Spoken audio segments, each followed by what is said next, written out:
Welcome back to Design, Engineer, and Build. This week, my wife would like something more decorative outside in the front of our house. She is a quilter, and she wanted one of those quilt blocks in colors outside to hang on the wall. So here's what we're doing. Here's the pattern that she picked. Now the corner of it is obviously missing, but I wanted to just do 1/4 of it.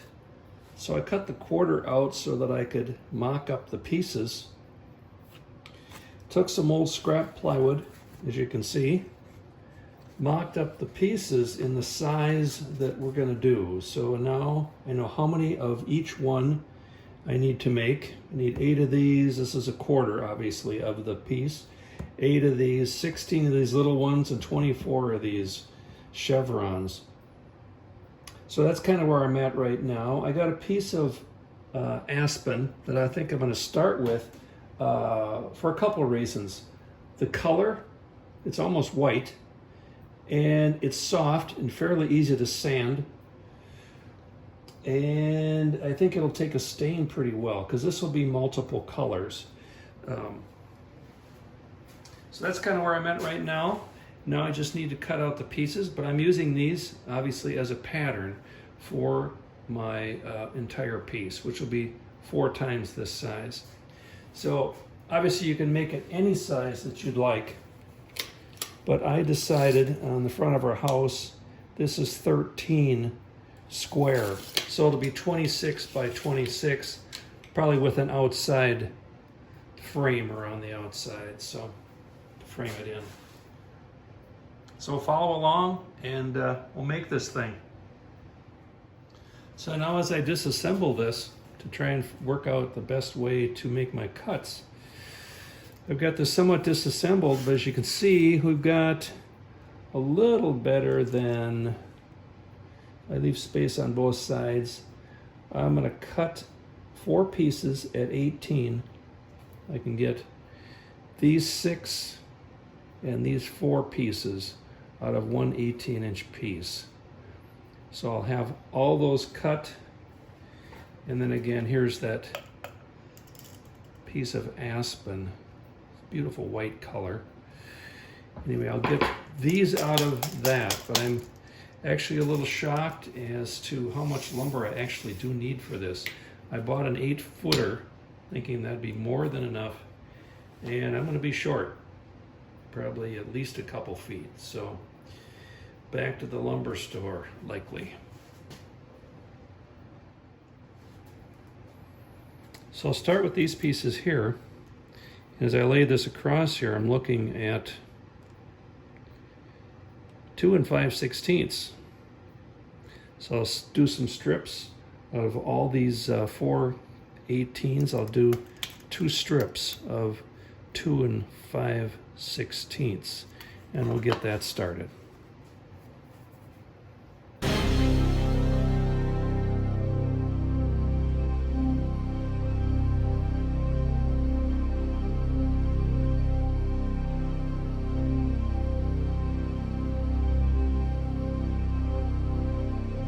Now fortunately, every cut in this quilt pattern has a 45, so I've got the miter saw set here to 45.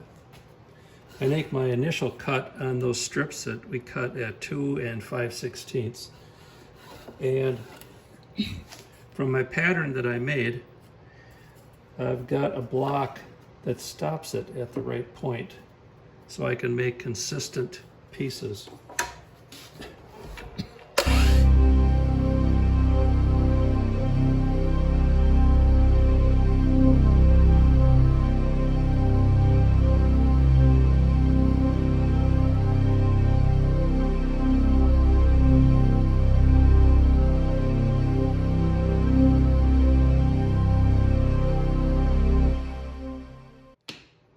And on and on.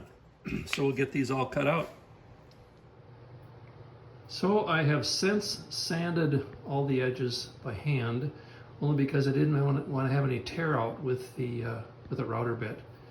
and painted each color that I'm going to paint, and this is kind of a mock-up of at least one corner of it. Now for the backing of the quilt pattern, I've got it kind of diagrammed here, but I'm going to put a frame around it with a chamfer on the edge and a little rabbet on the underside to connect that 1/2 inch ply to. This is a quilt pattern 26 by 26, so each quarter is 13 obviously. But I cut the plywood 27 1/4 to leave that little bit of a 1/2 inch gap between the frame and the pattern, and a 1/4 inch here rabbet to tuck that 1/2 inch in to hopefully hold that plywood square and straight.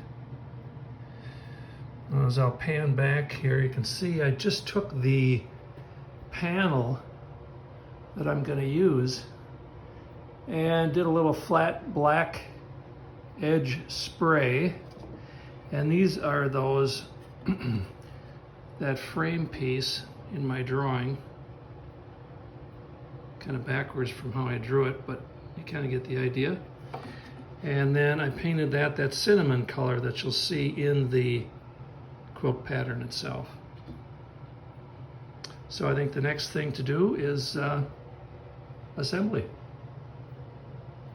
I've gone on to dry fit all the pieces and only found one that I had painted the wrong side, which I'm a little surprised, but so be it.